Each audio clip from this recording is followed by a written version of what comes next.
You're welcome to the Economy and Politics show. I'm Ottoabasi Abasiekong. This edition will discuss prospects for Nigeria's oil and gas industry in 2024. Joining me virtually for this conversation is Mr. Zakka Bala, an oil and gas analyst. It's nice to have you on the program. Thank you. Thank you very much. Let us begin with domestic refining, which has been a mirage in Nigeria for 2 decades.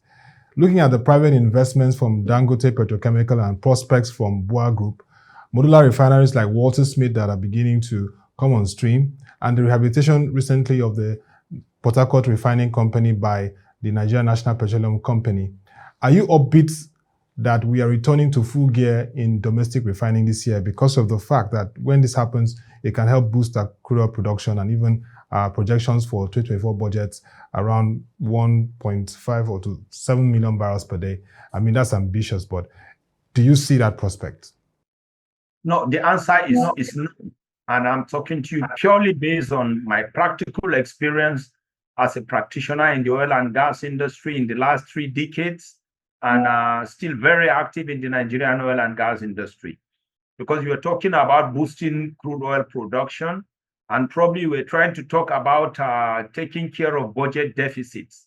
It is not the internal refining that will help us to take care of internal budget deficits. When you look at the interplay of activities in the international market, it is the volume of crude oil that we sell to the international market through that cartel called OPEC that will make us generate the necessary revenues to be able to take care of our budget deficits. Of course, we will talk about revenue generation internally. And when you talk about revenue generation internally, you can get revenues from oil and non-oil sources. So from that angle, of course, you can get oil revenues from different sources within the country. That will also add and aggregate to the total revenues that you can get as a nation. But coming back to the Nigerian oil and gas industry and domestic refining and self-sufficiency, this is personally from me. There are 2 different things we're talking about here. Domestic refining is different from internal sufficiency. And when you talk about domestic refining, you need to contextualize it.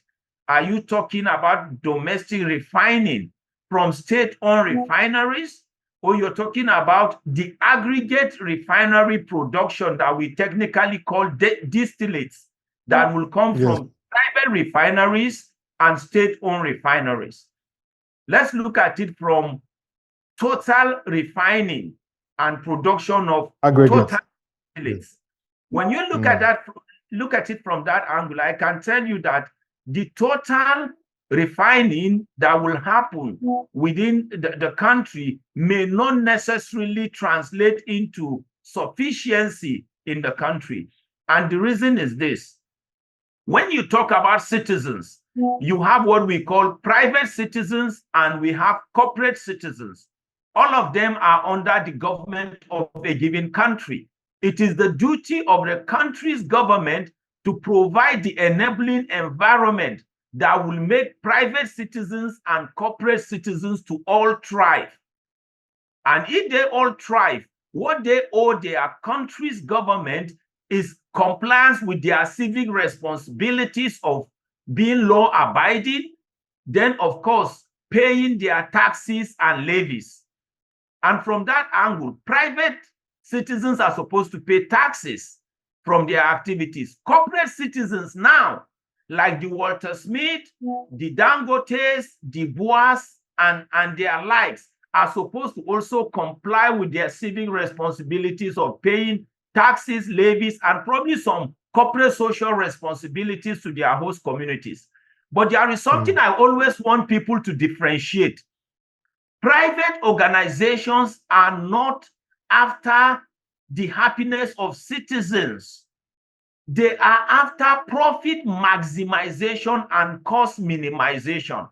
And that is why you will see a refinery owner within Nigeria comes from a particular village or a particular community, but the refinery is not in that community.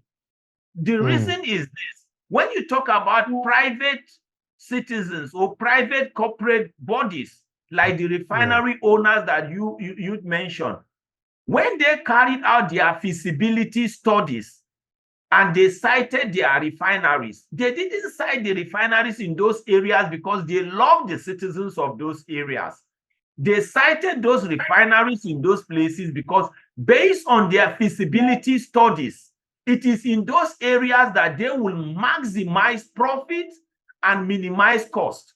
And if in the process they need to recruit citizens from those areas, they are not still recruiting the citizens because they love the citizens of those communities, but it is because the citizens of those communities will enable them to achieve their corporate objectives. So when you look at it from that angle, I prefer talking about boosting internal revenues or aggregate refineries. And to that extent, private refinery owners are free to sell their products to anybody. So from that angle, I will be happy if we have more Dangotes, more Walter Smiths, more Boas. I will even be happy if they form a consortium and construct a pipeline across the West African sub-region. And they are those providing or supplying diesel, kerosene, aviation fuel, petrol and the rest. Because the advantage that brings to a nation is before you know, we will have our accountants in those countries. Before you know, we will have our engineers, our carpenters in those countries. And at the end of the day, what we call economies of scale will be boosted. And they will now still be paying taxes to those countries, which is Nigeria. But as far as energy security is concerned, it is the government of a country that is supposed to do that. And from that point now, you need to ask, what is the philosophy of the Nigerian government as far as energy security is concerned? When you talk about the political leaders of Nigeria, as far as I'm concerned, policy on energy security has not been working. And that was why the last time Nigeria constructed refineries was 1990. From 1990 to now, 2024, you are talking about 34 years. The current generation of leaders in Nigeria didn't deem it fit to maintain the refineries that they even inherited. They didn't even consider it necessary to construct new refineries. We didn't need anybody to tell us that we were going to run into energy security. We went into democracy in 1999. From 1999 to 2024, even if it will take 10 years to construct a new refinery, by now, Nigeria should be having at least 2 brand new refineries. But when you look at it again, Nigeria is a member of OPEC. All the OPEC nations and member countries have state-owned refineries that are working. As far as I'm concerned, refineries work in Saudi Arabia. State-owned refineries work in the days of Gaddafi of Libya. State-owned refineries are working in Iran, Iraq, Norway, Qatar, Malaysia, Brazil, and the rest. So the failure to have internal sufficiency is purely the failure of leadership. But when you talk about aggregate domestic production, that is something that has to do with government that must put enabling environments that way private refineries and state-owned refineries to work. Okay, Mr. Zakka Bala, let me come to this aspect now. Do we have the PIA? Before it used to be PIA, before it was signed into law. And of course, in that provision, it says that the Nigerian National Petroleum Corporation has transited to Nigerian National Petroleum Company Limited. And by that provision, we expect that it should go through the process to an initial public offering in the Nigerian capital market, which will entrench transparency and governance and unlock capital for the country. So I want to ask, are you convinced that this step will be feasible this year? And you talked about policy and energy security. Is the PIA, by its own design, providing that pathway for energy security in Nigeria? The answer is no. I have been studying the petroleum industry bill for ages. I was there when people like late Emmanuel Eboga came up with that concept. I was there and I knew the Senator Lee Maiba, or Lee Miba, who was, I think, the person who sponsored that bill. I knew Miba probably around the 90s when I was a well-site petroleum engineer and he was working for one of the drilling companies. We knew ourselves more than three decades ago. The concept of the petroleum industry bill was fantastic. The conceptualization was excellent because we wanted to collapse as many laws and bring them together. And the essence of that also was to enable us go and try to tap into what we have in what we call deep water, because we've always been operating on land and swamp areas. But Nigeria has so much deposit of hydrocarbon in deep waters. So the essence of the petroleum industry bill was to collapse as many laws as possible and come up with regimes that were going to help a lot of companies that wanted to go into deep waters so that they will do well. That was the essence of the petroleum industry bill. But along the line, I can tell you, all kinds of interests came in, and that's why we were having frontier exploration. We were having taxes coming in. And at the end of the day, the real energy sufficiency, the essence of trying to harness our gas, trying to make sure we take care of our condensates, trying to make sure we take care of our crude oil, and we remain number one in the international market didn't work. But one thing about me is this: I will always say what I feel I can say in my own capacity and let time tell. Because it was the same thing that happened as far as our subsidy removal was concerned. We had a government that came and was removing subsidy in stages. It was very clear that the subsidy removal was injurious. When we removed subsidy in kerosene, nobody saw the benefits. When we removed subsidy in aviation fuel, nobody saw the benefits. When we removed subsidy in diesel, it was very clear that strategic industrial sectors were suffering, strategic domestic sectors are suffering, and strategic commercial sectors were groaning. They were not meeting up with their bottom lines, and we saw factories shutting down. So it was natural and clear that the only thing that was holding Nigerians together, the only oxygen or the only straw was petrol.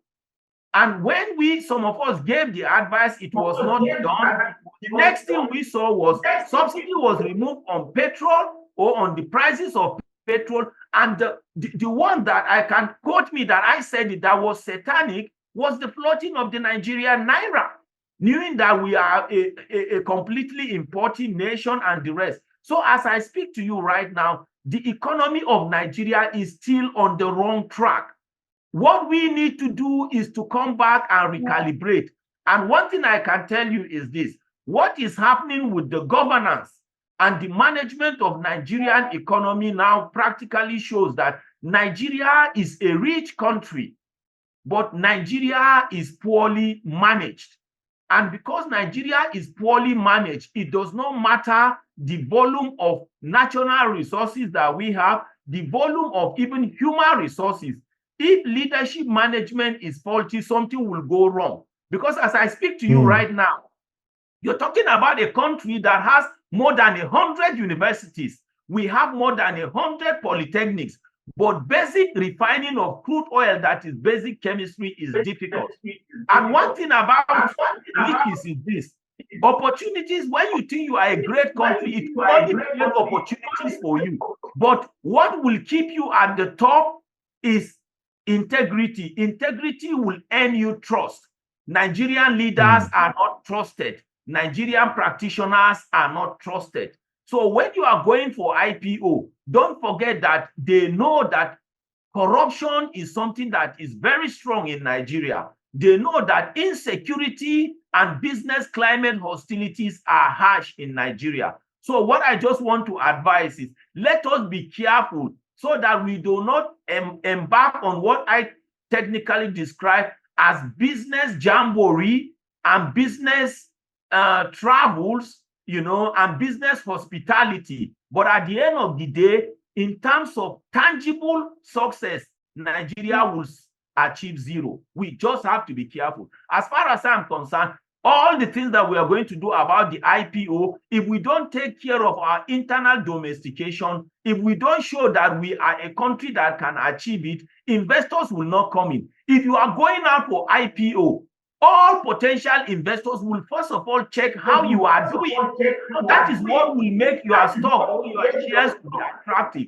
So if you ask, is the Nigerian oil industry in terms of transparency index doing well?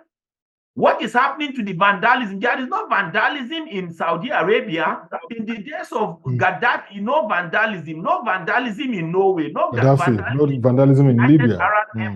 So something needs to be done. If IPO outreach is going to be a fiasco, but quote me, it is from me, not the views of ProShare. Okay, Mr. Zakka Bala, that's very firm.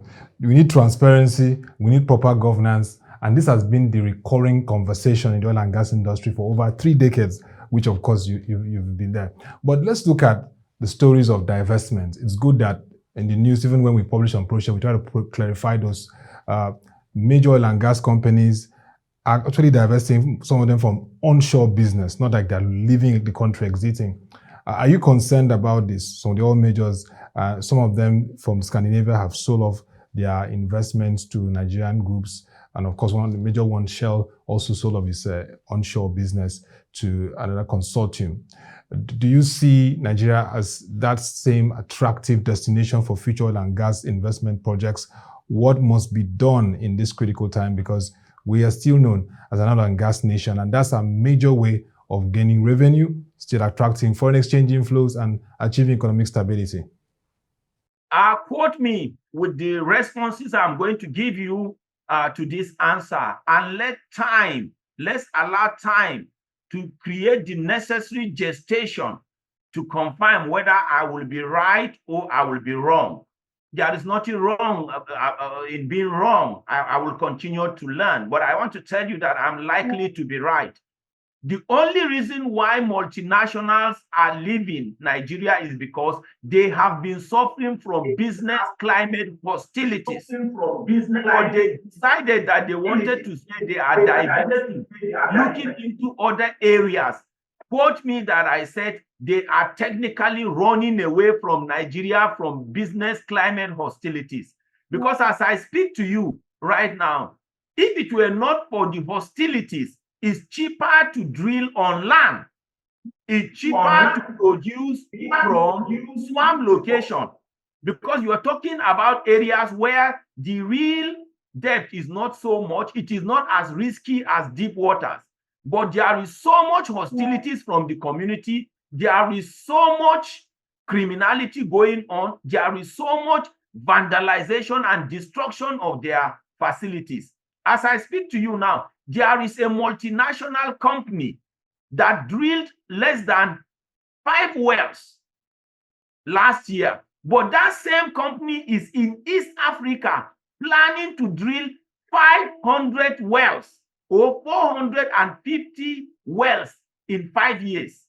Meaning that that company is planning to drill an average of 90 wells per year. Meanwhile, that company has been an institutional company in Nigeria.